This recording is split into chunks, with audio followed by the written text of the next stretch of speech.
Is there anybody in the room, you still have some room left for some goals and some dreams?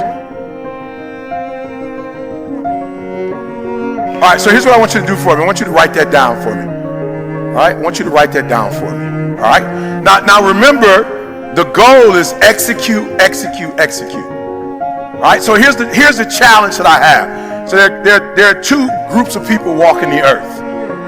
All right, you got one group right now. Now both groups have these dreams and these goals.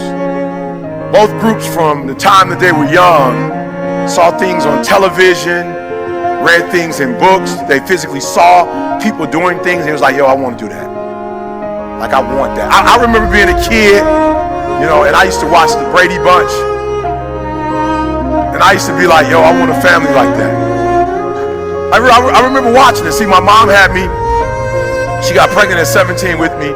I didn't really start talking to my biological father, like literally having a conversation with my biological father until I was 30. So as a child, because I didn't have that, traditional home, I remember looking at the Brady Bunch going, I remember, leave it to Beaver. Leave it to Beaver. Like, I just was like, as Cleavers, like, they just had it going on. You know what I'm saying? They never like really argued. You know what I'm saying? Like, they worked everything out. Everybody like had roles and response. It was just, they were great. Right? And so I remember growing up, like, one day, like, this is my reality. But one day I'm gonna have a family just like Leave It to Beaver. Like, I remember saying it to myself. And I remember friends, like, they want to drive these kind of cars and live in these type of neighborhoods. I wasn't really thinking about that kind of stuff. I was just like, you know what? Like, one day I just want to have a happy family. Like, I want to come home and I want my kids to like run up to me, Dad. When they get older, I want them to be proud of me. Right? I just had these dreams. I'm gonna put my kids through college. They're not gonna have to pay for college. I'm gonna put them through college. Like, they're gonna go to, these big colleges and whatever. I had dreams.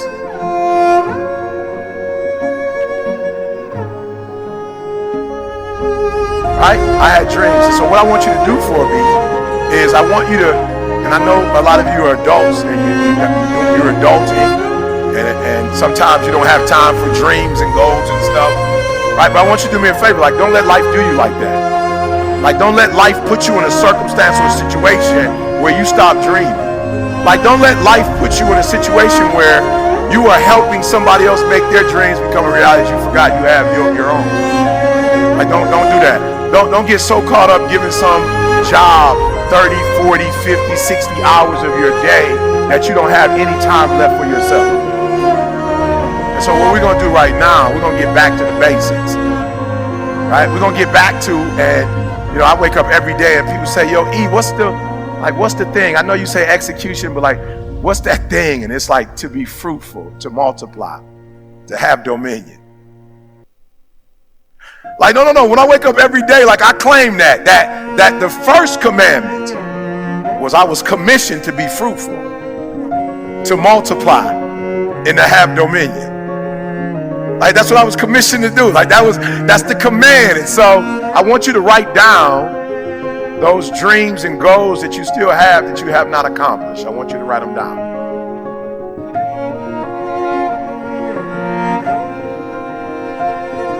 And so do me a favor. I don't want reality right now. I'm not interested in how much your student loans are. I'm not interested. Because your student loans are sucking your dream. I'm not interested right now. And I got a divorce, and right now I just can't. I'm not interested. I'm not interested. Eric, I lost a child and you don't know what it's like to. I'm not interested in your reality right now. I want you to get back to your dreams. I want you to get back to your goals, because no matter what has happened in life, you've got another 30 years, another 40 years, another 50 years. Like, you can't get stuck on, like, you can't let that thing that devastated you in 1989, the thing that devastated you in 1996, 2001, like, you can't wake up every day to 2001. 2001 was a tragedy, yes it was, but you can't stay there. You can't keep waking up to that. You gotta wake up to your dreams and go. Look, I always tell people, we all go through pain. Get a reward for yours.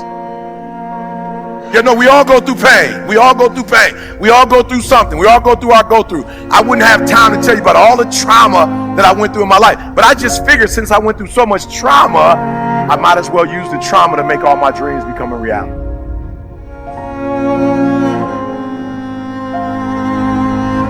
So you got my homie that called me the other day. Like I'm like, this is blowing my mind. I'm like, God, I'm the #1 motivational in the world. Like, I don't know why you calling me and you're not getting personal development from me. No, listen to what I just said.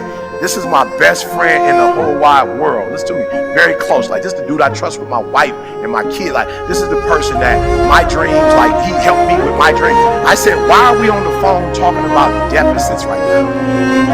Why are you doing that? Do you know people who don't know me and I'm not their best friend in the whole wide world have gone through one of my programs and now they killing the game, and you know me and you're not killing the game? So we're on the phone. I'm like, yo, God, do me a favor. Like, can we stop talking about your reality? I'm not interested. I'm like right now in marital bliss and you trying to bring me back to divorce. Like, you talking about your marriage and where it ain't. I don't want to talk about that right now. I'm in bliss, so don't bring me there. I'm a multimillionaire. You talking about you're not making enough money to take care of you. I don't want to talk about that talk. Can we talk about your dreams and goals and get to them? So we're having a conversation, right? And so I said, look, just stop, right? Just tell me, what are your dreams and goals? He's like, to be a multimillionaire, to do this with my wife, take care of my kid.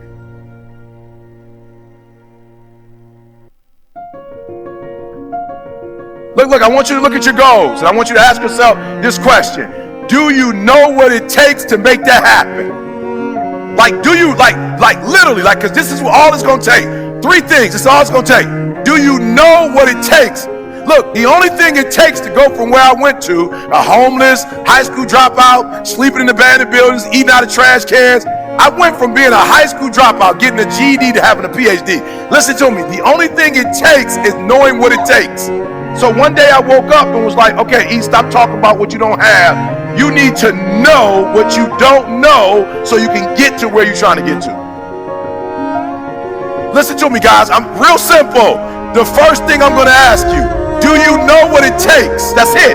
Now, if you know what it takes, that's great. You mark it off.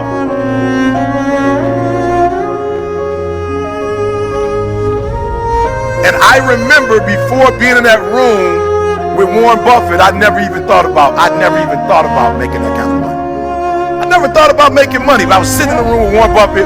So I get in the room with Warren Buffett, and what blows my mind is that he's human. Look, there are those of you who watch people on TV and you go, oh, and you admire them and you love them. And some of you watch so much TV because you really want to live your dreams through somebody else. You're not ready to do the work. Real, so you watch it on TV so you can get inspired. And so Warren Buffett, everybody's sitting down, Warren Buffett walks in the room, and when Warren Buffett walks in the room, it blows my mind. I'm like, yo, this dude is human. Like, he didn't come in with an Italian suit on. He came in with like a normal, I'm like, that's a normal suit. You know what's so crazy? He could wear a Sears and Roebuck suit because he was already one of the richest men in the world. He didn't have to come in and impress nobody. He didn't have to come in and prove that he was rich, because we know he's rich. I'm like, what an amazing feeling. Like, you can be your authentic self. Like, Warren Buffett didn't have to come in, because the other guys came in and they had the suits that he didn't have on. And they had the $1 million watches that he didn't have on. And they had the shoes that he wasn't wearing. He had a normal tie on. He didn't have it all the way up. He didn't have a Pat Riley like cut. It was just a normal button up.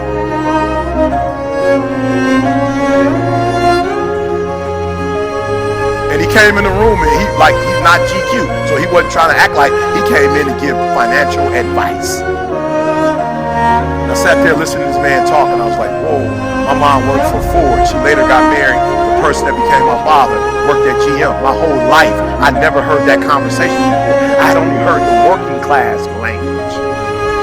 It's a different language. I walked out of that room and was like, yo, I know what it takes.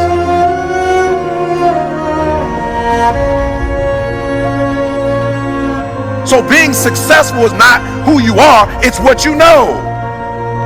So I need to get a different relationship to knowledge. So you're in this room and we've been here for a few days. We did not come here to be entertained. You did not come here to get pumped up. And I'm telling you, I'm hyped right now. So I'm hyped, but I did not come here just so you can get pumped up or get hyped. You have been given information. You are this close to making every dream you wrote down happen. Why? Because you have been taught by the best of the best You have been taught by the best of the best. You've been taught by people who've been doing this for years. You've been taught by people who love you and care for you. People who are giving you information that you're not going to get randomly on your own. You are getting 10, 20, 30 years of experience in an hour. And so you are this close to your dreams and goals. So I have to ask you the question. You have the information. Now what are you going to do with it? You have the information. I sat in a room with Warren Buffett. Listen to me very closely. You type my name in, and this is by the glory of God. You type my name in, and it's going to say something. You put my name in Google, something's going to come up.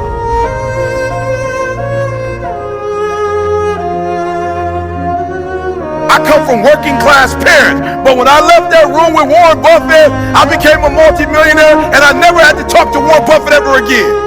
I didn't have to call Warren Buffett and ask him, now what did you say again?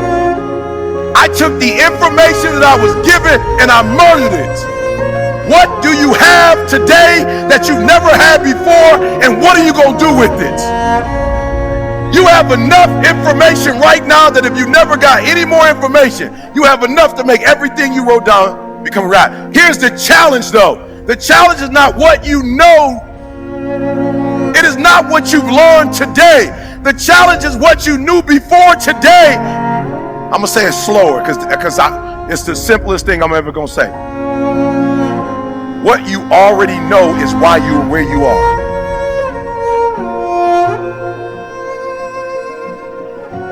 And if you're going to get to the next level, you're going to have to erase everything you knew about what you knew, what you thought you knew.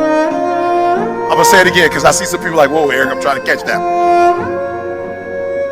It is the stinking thinking that got you where you are right now. It is the limited beliefs that have you where you are right now. You have a limited belief. I remember that I thought I could never do this, but only for people who look like me. I remember when I was like 19, 20 and I started speaking, 20, 21, and I would go to historically black colleges and I would kill it. And I remember somebody asking me not to do historically black, but to come out of my particular community, my particular way of speaking, my particular way of doing things. And I'm thinking to myself when I first got there, I was like, oh, I don't know if I can do this. Like they don't come from where I come from. Like they don't talk like I talk. Like they don't have the experience that I had. I don't know if I have anything to say. And God said to me, what?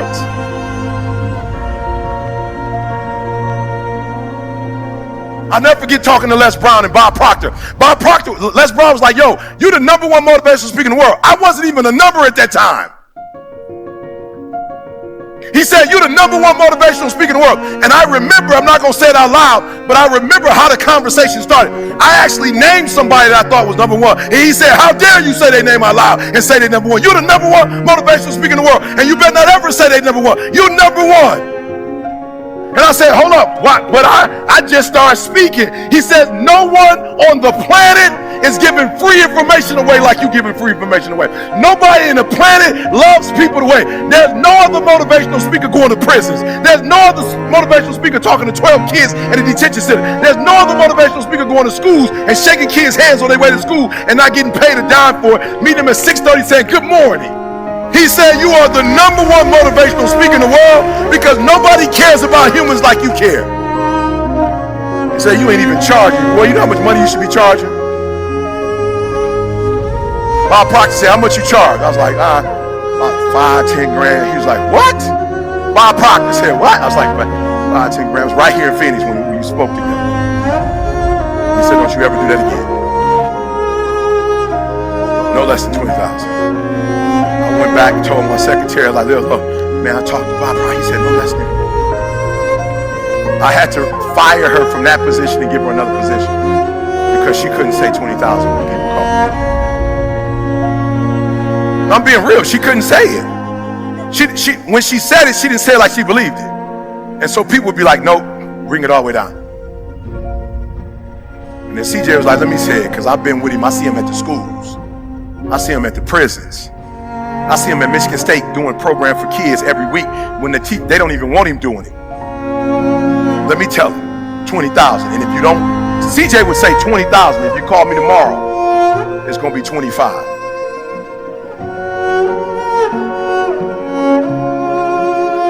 No, you're not hearing what I'm saying.